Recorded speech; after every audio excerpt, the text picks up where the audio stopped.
you, Vivek, and Dr. Gopal Krishna, and Thermal Comfort Business Update Magazine for inviting me to share my thoughts on green refrigeration for buildings. I am from the architectural side, so it's likely going to be different from the other people who are more from the technology side, but I think it's all together is very much required, all of it. So buildings, as you all know, are today the second largest in terms of their impact on the Earth's ecosystems.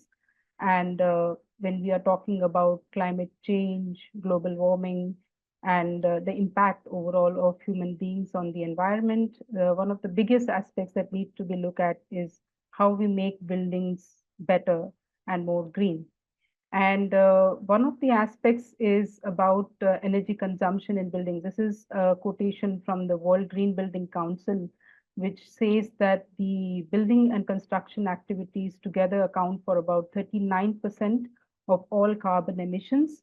Actually, space heating and space cooling, which is where we use refrigerants, accounts to a huge number, and 28%. And that's, throughout the operational life of the building.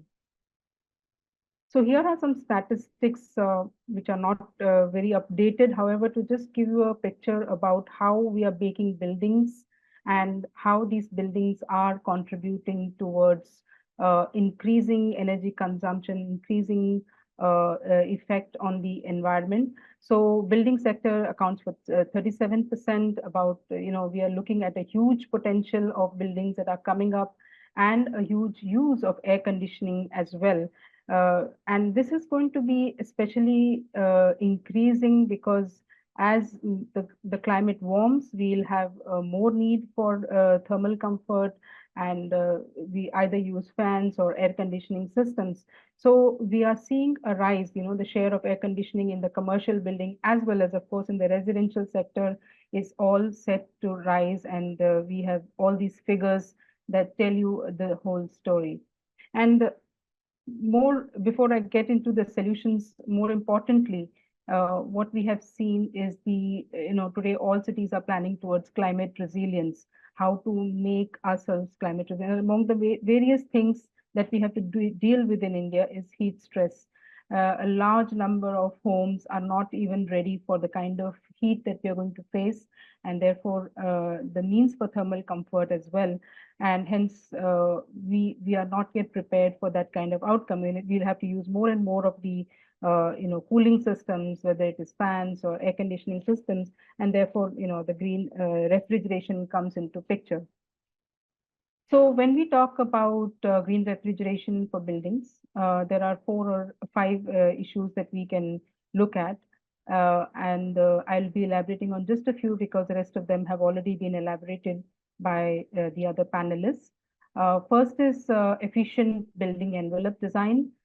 This is where we as architects, as building envelope, as building professionals, be it architects or engineers, play a major role.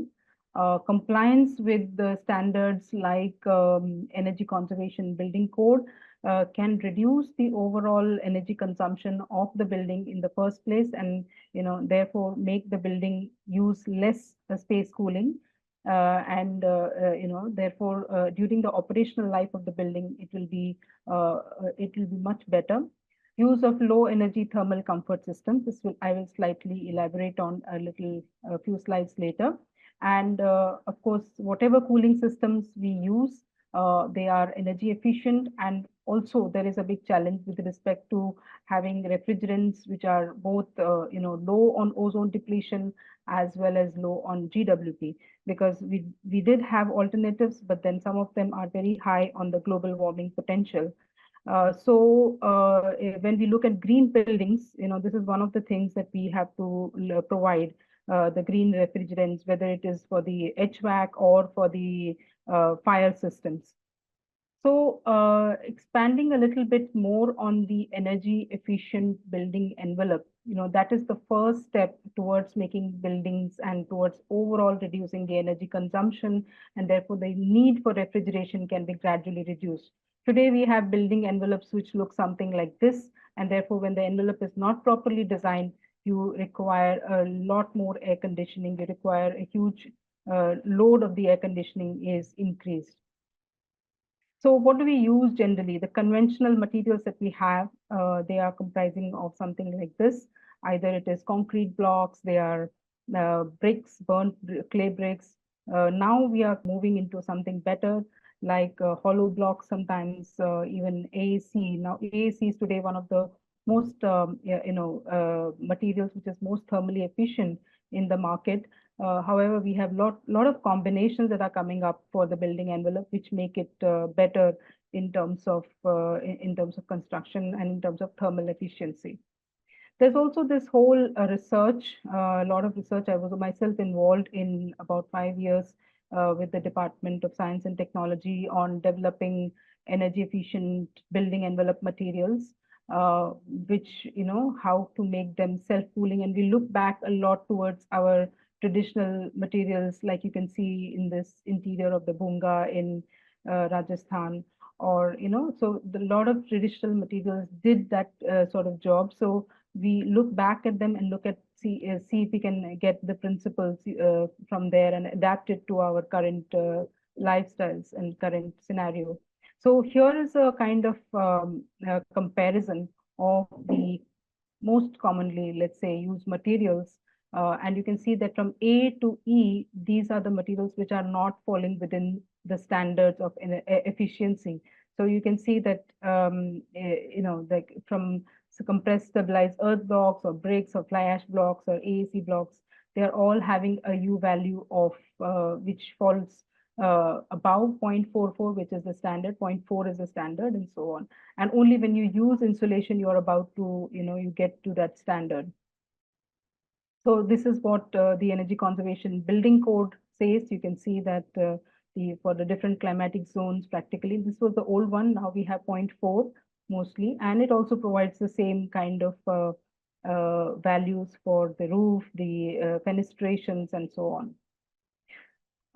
The second thing that I wanted to point out is the use of somewhat what you say as low energy and low energy thermal comfort systems. What are these passive systems which can provide us with thermal comfort, which can either eliminate or reduce the use of space cooling itself? So these are taken from some of them are very ancient technologies like the wind scoop, or the principles like solar chimney, which are still adapted and used, or trom walls, or geothermal cooling, or simple things like courtyard.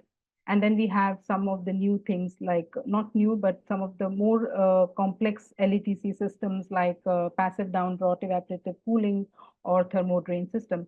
Of course, they are not complex in comparison to some of the HVAC systems that we have today.